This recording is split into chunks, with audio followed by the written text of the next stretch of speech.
Om Sai Ram. Om Sai Namo Namah. Shri Sai Namo Namah. Jai Jai Sai Namo Namah. Sadguru Sai Namo Namah. Om Sai Ram. By the grace of Baba's blessings, I have been given the opportunity to read the Sai SatCharitra for all of you. Om Sai Ram. Today we will be reading chapter 4, Sai Baba's first advent in Shirdi, Mission of the Saints, Shirdi a holy Tirth, Personality of Sai Baba, Dictum of Goulibuva, Appearance of Vithal, Kshirsagar's story, Das Ganu's bath in Prayag, Immaculate conception of Sai Baba and his first advent in Shirdi, 3 Wadas. In the last chapter, I described the circumstances which led me to write Sai Satcharitra. Let me now describe the first advent of Sai Baba in Shirdi. Mission of the Saints. Lord Krishna says in Bhagavad Gita, chapter 4, 7-8, that whenever there is a decay of dharma, righteousness, and an ascendancy of unrighteousness, I manifest myself, and for the protection of the virtuous, the destruction of the vicious, and for the establishment of righteousness, I manifest myself in age after age. This is the mission of Lord and the sages and saints who are his representatives and who appear here at proper times, help in their own way to fulfill that mission. For instance, when the twice born, that is, the Brahmins, the Kshatriyas and the Vaishyas neglect their duties, and when the Shudras try to assert the rights of the higher classes, when spiritual preceptors are not respected but humiliated, when nobody cares for religious instructions, when everybody thinks himself very learned, when people begin to partake of forbidden foods and intoxicating drinks, when under the cloak of religion people indulge in malpractices, when people belonging to different sects fight among themselves, when Brahmins fail to do Sandhya adoration and the orthodox their religious practices, when yogis neglect their meditation, when people begin to think that wealth, progeny and wife are their sole concern and thus turn away from the true path of salvation, then do saints appear and try to set matters right by their words and action. They serve us as beacon lights and show us the right path and the right way for us to follow. In this way, many saints, that is Nivritti, Gyandev, Muktabai, Namdev, Gora, Gonai, Eknath, Tukaram, Narhari, Narsibhai, Sajan Kasai, Savata, Ramdas and various others did appear at various times to show the right path to the people. And so presently came Sri Sai Baba of Shirdi. Shirdi, a holy Tirth. The banks of Godavari river in the Ahmednagar district are very fortunate, for they gave birth and refuge to many a saint, prominent amongst them being Gyaneshwar. Shirdi also falls in the Kopargaon taluka of the Ahmednagar district. After crossing the Godavari river at Kopargaon, one gets the way to go to Shirdi. When you go 3 course, that is 9 miles, you come to Nimgaon, from whence Shirdi is visible. Shirdi is as famous and well known as other holy places like Gangapur, Narsinhavadi, Audumbur on the banks of Krishna river, as the devotee Damaji flourished in and blessed Mangal Veda near Pandharpur, as Samarth Ramdas at Sajangad, as Sri Narsimha Saraswati at Saraswati Wadi, so Sainath flourished at Shirdi and blessed it. Personality of Sai Baba. It is on account of Sai Baba that Shirdi grew into importance. Let us see what sort of a personage Sai Baba was. He conquered this samasar worldly existence, which is very difficult and hard to cross. Peace or mental calm was his ornament, and he was the repository of wisdom. He was the home of Vaishnava devotees, most liberal like Karna, amongst liberals, the quintessence of all essences. He had no love for perishable things and was always engrossed in self-realization, which was his sole concern. He felt no pleasure in the things of this world or of the world beyond. His antarang heart was as clear as a mirror, and his speech always rained nectar. The rich or poor people were the same to him. He did not know or care for honor or dishonor. He was the Lord of all beings. He spoke freely and mixed with all people, saw the actings and dances of nautch girls, and heard ghazal songs. Still, he swerved not an inch from samadhi, mental equilibrium. The name of Allah was always on his lips. While the world awoke, he slept, and while the world slept, he was vigilant. His abdomen inside was as calm as the deep sea. His ashram could not be determined, nor his actions could be definitely determined. And though he lived in one place, he knew all the transactions of the world. His darbar was imposing. He told daily hundreds of stories. Still, he swerved not an inch from his vow of silence. He always leaned against the wall in the masjid or walked morning, noon, and evening towards Lendi, Nala, and Chavdi. Still, he at all times abided in the self. Though a siddha, he acted like a sadhaka. He was meek, humble, and egoless, and pleased all. Such was Sai Baba. And as the soil of Shirdi was trodden by Sai Baba's feet, it attained extraordinary importance. As Gyaneshwar elevated Alandi, Eknath did to Paithan, so Sai Baba raised Shirdi. Blessed are the grass leaves and stones of Shirdi, for they could easily kiss the holy feet of Sai Baba and take their dust on their head. Shirdi became to us devotees and other Pandharpur, Jagannath, Dwarka, Banaras, Kashi, and Rameshwar, Badri, Kedar, Nashik, Trimbakeshwar, Ujjain, and Mahakaleshwar or Mahabaleshwar, Gokarn. Contact of Sai Baba in Shirdi was like our Veda and Tantra. It quieted our samsara, world consciousness, and rendered self-realization easy. The darshan of Sri Sai was our yoga sadhana, and talk with him removed our sins. Shampooing his legs was a bath in Triveni Prayag, and drinking the holy water of his feet destroyed our desires. To us, his commands were Vedas, and eating his udi, sacred ashes, and prasad were all purifying. He was a Shri Krishna and Shri Rama who gave us solace. He was a Para Brahma, absolute reality. He was himself beyond the pair of dvandvas, opposite, never dejected nor elated. He was always engrossed in his self as existence, knowledge, and bliss. Shirdi was his center, but his field of action extended far and wide to Punjab, Calcutta, North India, Gujarat, Dhaka, which is now Bangladesh, and Konkan. Thus the fame of Sai Baba spread far and wide, and people from all parts came to take his darshana and be blessed. By mere darshan, minds of people, whether pure or impure, would become at once quiet. They got here the same sort of unparalleled joy that devotees get at Pandharpur by seeing Vithal Rukmai. This is not an exaggeration. Consider what a devotee says in this respect. Dictum of Goulibuva. An old devotee by name Goulibuva, aged about 95 years, was a Vakari of Pandhari. He stayed 8 months at Pandharpur and 4 months Ashadha to Kartik, July to November, on the banks of the Ganges. He had an ass with him for carrying his luggage and a disciple as his companion. Every year he made his vari or trip to Pandharpur and came to Shirdi to see Sai Baba, whom he loved most. He used to stare at Baba and say, "This is Pandharinath, Vithal incarnate, the merciful Lord of the poor and helpless."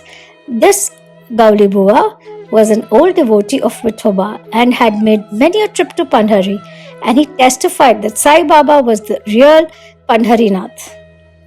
Vithal himself appeared.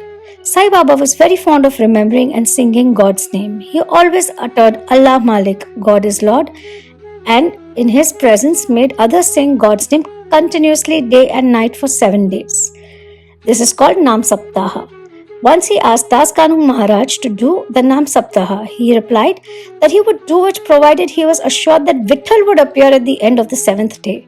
Then Baba, placing his hand on his breast, assured him that certainly Vithal would appear, but that the devotee must be earnest and devout. The Dankapuri, Tagore of Thakurnath, and the Pandhari of Vithal, the Dwarka of Ranchod Krishna, is here, Shirdi. One need not go far out to see Dwarka. Will Vithal come here from some outside place? He is here. Only when the devotee is bursting with love and devotion, Vithal will manifest himself here, Shirdi. After the Saptaha was over, Vithal did manifest himself in the following manner. Kaka Sahib Dikshit was as usual sitting in meditation after the bath, and he saw Vithal in a vision. When he went at noon for Baba's darshana, Baba asked him point blank, "Did Vithal Patil come? Did you see him? He is a very truant fellow. Catch him firmly. Otherwise he will escape if you be a little inattentive." This happened in the morning, and at noon there was another Vithal darshana. One hawker from outside came there for selling 25 or 30 pictures of Vithoba. This picture exactly tallied with the figure that appeared in Kaka Sahib's vision. On seeing this and remembering Baba's words, Kaka Sahib Dikshit was much surprised and delighted. He bought one picture of Vithoba and placed it in his shrine for worship. Bhagwantrao Kshirsagar's story. How fond was Baba for Vithal worship was illustrated in Bhagwantrao Kshirsagar's story. The father of Bhagwantrao was a devotee of Vithoba and used to make Vari's annual trips to Pandharpur. He also had an image of Vithoba at home, which he worshipped. After his death, the son stopped everything, the Vari, the worship and Shraddha ceremony, etc. When Bhagwantrao came to Shirdi, Baba, on remembering his father, at once said, "His father was my friend, so I dragged him, the son, here. He never offered Naivedya, offering of food, and so he starved Vithal and me. So I brought him here. I shall remonstrate him now and set him to worship." Das Ganu's bath in Prayag. The Hindus think that a bath in the holy Tirth of Prayag, where the Ganga and Yamuna meet, is very meritorious, and thousands of pilgrims go there at periodical times to have the sacred bath there. Once Das Ganu thought that he should go to Prayag for a bath and came to Baba to get his permission for doing so. Baba replied to him, "It is not necessary to go so long. Our Prayag is here, believe me." Then, wonder of wonders, when Das Ganu placed his head on Baba's feet, out came or flowed streams of Ganga Yamuna water from both the toes of Baba. Seeing this miracle, Das Ganu was overwhelmed with feelings of love and adoration and was full of tears.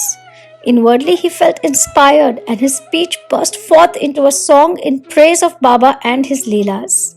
Immaculate Conception of Sai Baba and his first advent in Shirdi. Nobody knew the parents' birth or birthplace of Sai Baba. Many inquiries were made, many questions were put to Baba and others regarding these items, but no satisfactory answer or information has yet been obtained. Practically, we know nothing about these matters. Namdev and Kabir were not born like ordinary mortals. They were found as infants in mother of pearls. Namdev being found on the bank Brimharthi river by Gonai and Kabir on the bank Bhagirathi river by Tamal. Similar was the case with Sai Baba. He first manifested himself as a young lad of 16 under a neem tree in Shirdi for the sake of the Bhaktas. Even then, he seemed to be full with knowledge of the Brahman. He had no desire for worldly objects even in dream. He kicked out Maya and Mukti, deliverance, was serving at his feet. One old woman of Shirdi, the mother of Nana Chobdar, described him thus: "This young lad, fair, smart and very handsome, was first seen under the neem tree, seated in an asan. The people of village were wonderstruck to see such a young lad practicing hard penance, not minding heat and cold. By the day he associated with none, by night he was afraid of nobody. People were wondering and asking whence this young chap had turned up. His form and features were so beautiful that a mere look endeared him to all. He went to nobody's door, always sat near the neem tree. Outwardly he looked very young, but by his action he was really a great soul. He was the embodiment of dispassion and was an enigma to all. One day it so happened that God Khandoba possessed the body of some devotee, and people began to ask him, "Deva, God, you please inquire what blessed father's son is this lad, and whence did he come?" God Khandoba asked them to bring a pickaxe and dig in a particular place. When it was dug, bricks were found underneath, a flat stone.